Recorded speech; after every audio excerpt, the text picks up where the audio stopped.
Hello, everyone, and welcome to another edition of Weapons and Warfare. I'm your host, Ryan Robertson, and if you are a fan of the show, you might notice I'm not in my normal surroundings. That's because we are coming to you from the Air and Space Forces Association's Warfare Symposium, hosted in lovely Aurora, Colorado. Fun fact, I actually learned how to ride dirt bikes about 25 minutes away from here.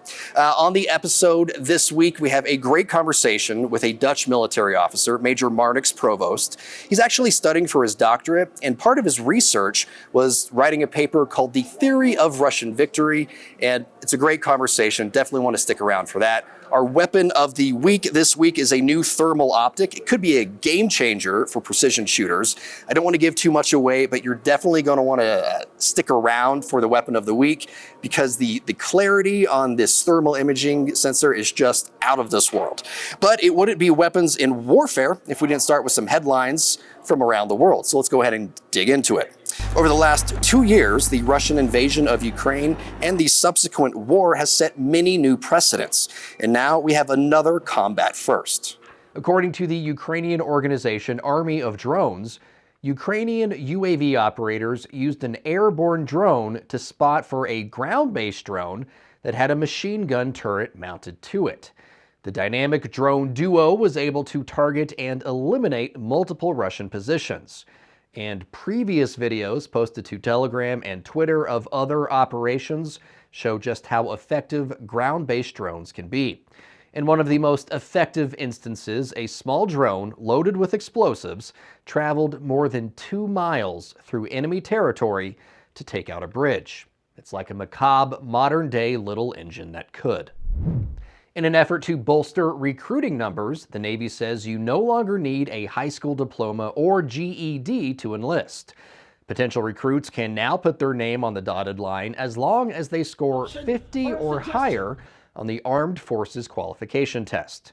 This move comes just days after each branch's highest-ranking senior enlisted leader testified in front of Congress that pay reform, better benefits, and improved housing are the service's biggest needs when it comes to recruiting new troops. We can't have service members distracted by whether or not they're able to live in safe and affordable housing, whether or not they have access to child care and health care, or any other challenges unique to serving our nation, to include pay and compensation.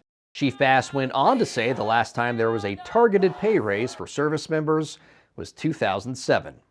Nigeria's new plan to deal with Islamist insurgents and bandits includes a pit of vipers. Snakes. Why did it have to be snakes? Not literally, of course. No, a dozen AH-1Z Viper attack helicopters are headed to Nigeria. Vipers are good for recon, escort, and strike missions. The DoD recently announced final approval of the sale, giving it the green light, but the details were originally hammered out back in 2022.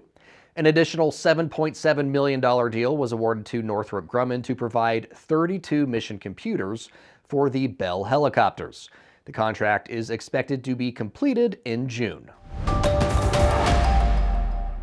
This month marks the 2-year anniversary of Vladimir Putin's full-scale invasion of Ukraine. When Russian troops crossed the border on February 24th, 2022, few predicted how the war would turn out. Fewer still predicted a practical stalemate 2 years in. For Ukraine, victory means one thing: a complete Russian withdrawal. For Putin, victory is more complex. To get a better understanding of what that could look like, I recently spoke with Max Provoost, a major in the Royal Netherlands Army working as a Ph.D. researcher at the Netherlands Defense Academy. And it's in this capacity, as an academic, that he agreed to speak with us, because he is also the author of a piece published by the Modern War Institute called "What is Russia's Theory of Victory in Ukraine?" You have like 4 possible outcomes in a war, and the highest achievable is a political victory. Below that lies a military victory, below that lies a military defeat, and below that lies a political defeat. While those may seem cut and dry, according to Max, they are not. And it may ultimately be what Russia is angling for. Because if you suffer a military defeat, but you are still able to create a political narrative that implies a political victory, then it's that last thing that counts, the political victory. On the surface, it might seem like the war is about Russia taking back something that was once theirs. But as the Major explains, much of Putin's actions are about preventing what a free Ukraine would look like to Russian citizens. If the Russian people see that adopting a different political and economic system can bring them more freedom and prosperity, and that they aren't necessarily deterministically bound by a narrative that the people suffer and serve the state, then that might cause some instability in Russia, because people start questioning the Russian authoritarian rule and the oligarchic economy that is currently active in the country. To some extent, at least for now, Putin has what he wants: the delayed growth of democracy in Ukraine. Ukraine, I think, has written down in its constitution that as long as the country is in a state of emergency, or in fact at war, no democratic elections should be held. And there was a lot of discussion by the end of last year whether Zelensky should hold elections or not. In the end, I think he decided not to do so. It's hard to say you have a democracy if you're not going to hold the democratic vote, right? Yeah, and I don't want to judge his decisions. Of Sure. course, there are But lots from the of Russian complex propaganda factors. perspective, like we stopped their vote, so that's the first brick. I mean, from Russia's perspective, that's the first brick to fall to tearing down the democracy. Stop the vote. Exactly. And you see that Zelensky's political opponents, his political opposition, they questioned his decision not to hold elections anymore. And while supporters of Ukraine continue to push for more money and hardware, the Major says that might not be the best path for victory. Strategy implies letting Ukraine become a true democracy against all odds, but showing that despite Russia's efforts, they still can hold elections, they still have a true democracy with opposition, etc. And the other thing is to get that economy viable again. And that means that you need, I think, to get Ukrainian export through the Black Sea open again. Max, hopefully the powers that be will listen to you, and in a couple of months we can circle back and there will be a completely different narrative to talk about, right? I mean, we can hope for that, right? Maybe. All right, sir. Really appreciate thanks for having me. Yeah, absolutely, sir. Really appreciate it. Thanks again to Major Max Provoost. Great minds are always welcome here. And if you want to hear our full conversation, be sure to check out a bonus episode of our podcast that will be out later this week and is available at all the podcast places. The late David Hackworth once said, "If you find yourself in a fair fight, you didn't plan properly." With that in mind, the retired Army officer and journalist would probably love our weapon of the week. That's because in the hands of the right person, the Teledyne Ph.D. long-range cooled sniper sight is all about creating unfair advantages. Introduced to the public at this year's SHOT Show in Las Vegas, the sight is likely to be an immediate hit with precision shooters, and it's easy to see why. First, it mounts right to the rifle, essentially a clip-on that sits in front of the rifle's optics, making it an easy-on, easy-off tool for operators conducting reconnaissance, force protection, and forward observation missions. It's built by FLIR, the same folks that developed the thermal imaging gear, which allows firefighters to find hot spots when trying to put out flames, or helicopter crews to find people on the ground. The new sight offers long-range optics and an HD display with detailed imagery for snipers and machine gun crews. How detailed? Users can expect high-resolution views at more than 7,000 feet. That's more than a mile. And that high-def view means shooters are able to see fired rounds in flight, even without tracers, day or night. That means shooters can target adjust on the fly, without a bunch of bright tracer rounds giving away their firing positions. When talking about their newest product, Teledyne's Vice President of Surveillance, Strategy, and Development says the new ThermoSight HISS HD is the unmatched choice for precision shooters looking for a versatile, lightweight thermal sight that increases their range and accuracy. With Ph.D, we've leveraged our world-class thermal imaging technology to provide marksmen with a superior tool to identify and engage targets anywhere in any environment. Weighing less than 5 pounds with the batteries and measuring a little more than 10.5 inches long, FLIR says the sight will triple the performance on machine gun sights and doubles it when compared to existing thermal sights designed for sniper rifles. All right, folks, it's time once again for one of my favorite segments of the show. It's called Comms Check. It's our opportunity to kind of check in with you, the viewers and listeners, and we peruse our social media feeds. We check our inboxes for any questions or comments that you have out there, and try to answer those to the best of our ability. So let's go ahead and get started. The first Comms Check this week comes to us on a story that we had done on some Ukrainian Special Operations Forces who had used unmanned surface drones, sea babies is what they're called, to take down another Russian missile boat. The missile boat was the Ivanovets, and there were 6 sea babies that attacked and took the boat down. And I started the story off in our vertical version of the story that aired on TikTok and YouTube Shorts. I said, "Oh, they did it again. Ukraine sank another boat." Well, that was enough to prompt this response from Mr. Mike Ali. Mike is saying, "Stop saying Ukraine did it again. I want Ukraine to win, but say NATO did it again." Here's the thing, Mike. The only forces fighting inside Ukraine right now are Ukrainian forces and Russian forces. NATO's not there. Yes, a lot of the countries supporting Ukraine also happen to be members of NATO. It's not too far-fetched to imagine a world where that's possible, since NATO, mostly European countries, in Ukraine happens to be in Europe. So while it's true that a lot of the support, a lot of the weapons systems that Ukraine is getting are from NATO-allied countries, and might be some systems that NATO also uses, let's make a clear distinction here, Mike.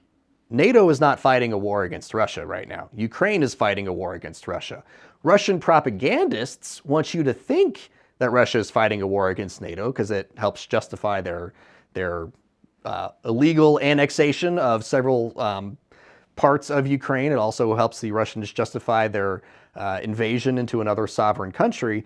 But NATO and Russia not fighting a war right now. So Mike, I'm with you. I hope Ukraine wins also. But let's be clear, the fight is between Ukraine and Russia right now, and that's it. So hope that answers your question. Let's go ahead and move on to our next Comms Check. And this story, or this question comes to us on a story that we had done about Tower 22.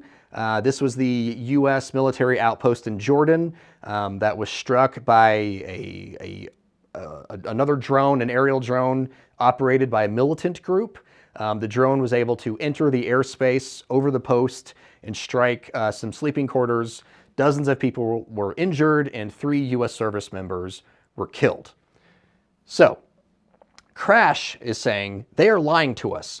No way they would have turned off radar just because our drone was coming in. They are lying once again. I'm not sure who they are, whether it's the government or DOD or just some boogeyman who makes things up. But Crash, to your point of they wouldn't have turned off the radar, well, they didn't turn off the radar. The U.S. military personnel that were operating at Tower 22, they turned off the air defenses because they thought it was a U.S. drone that was returning and not a militant drone that was attacking. So the air defense system, which is actually, we'd done a Weapon of the Week on one of the systems employed at Tower 22. It's called the Coyote system from Raytheon. They have those there at Tower 22.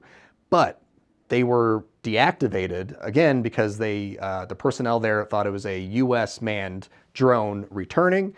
Many of the drones that these militant groups are using in Syria and Iraq and Jordan and that Yemen, that whole area, they're all Iranian made and Iranian designed, and some of those Iranian designed drones do look an awful lot like American drones because they're basically ripoffs.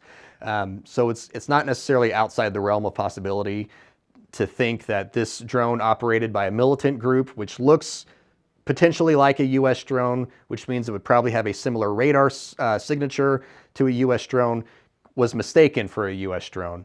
Now, Does this mean that the U.S. military needs to kind of readjust their method of operations when drones return to base? Maybe, especially if militants in the area are picking up on what those protocols are. But to your point, Crash, no one is lying about the radar being down because nobody ever said the radar was down. The air defenses were taken down, but the radar would stay up. Radar in of itself does not have the ability to take down any craft necessarily. It's more about tracking where those craft are and where they're going. So Crash, hope that clears some things up for you. For you viewers and listeners out there, if there's something on the show that you see here, and you want an answer to it, or you have a comment that you would like to make known to the world, please do so. It might be featured on a future segment of Comms Check. Also, you can feel free to send us an email, weaponsandwarfare@san.com, all spelled out, weaponsandwarfare@san.com. We check that as well. So all of our social feeds, our email, if you want to get in touch with us, that's how you do it. And hopefully your comment or suggestion or whatever it may be gets featured on the next episode of Weapons and Warfare. All opinions expressed in this segment are solely the opinions of the contributors. Well, folks, we are just about ready to put a bow on this episode of Weapons and Warfare. But before we say goodbye, I want to wrap with something that we talked about at the beginning of the show. The story about unmanned aerial vehicles in Ukraine used as spotters for unmanned ground vehicles armed with turrets taking out multiple Russian positions. For anyone paying attention to the fighting overseas, it is blatantly obvious that warfare has changed, and it continues to change. Necessity is still the mother of invention, though, and the situation in Ukraine right now dictates in order for Ukraine to simply compete with, let alone defeat, a much larger Russian force, it needs to make use of new technology and exploit it to the fullest. And a lot of that technology here at the Warfare Symposium is very similar to, if not the exact same technology that's being used in Ukraine right now. It's cutting edge, it's advanced, it's all the adjectives you can think to describe it. But let's not forget, it's dangerous too. And not just because these are weapons, but because of what these weapons can do and what they do to their users. Much like the Predator drone strikes of the Obama administration, which were highly criticized for killing indiscriminately and often attacking misidentified targets. Removing the human from the front line may preserve the body, but it could also leave the mind in tatters. Many of the Predator pilots from the Obama era reported suffering from PTSD.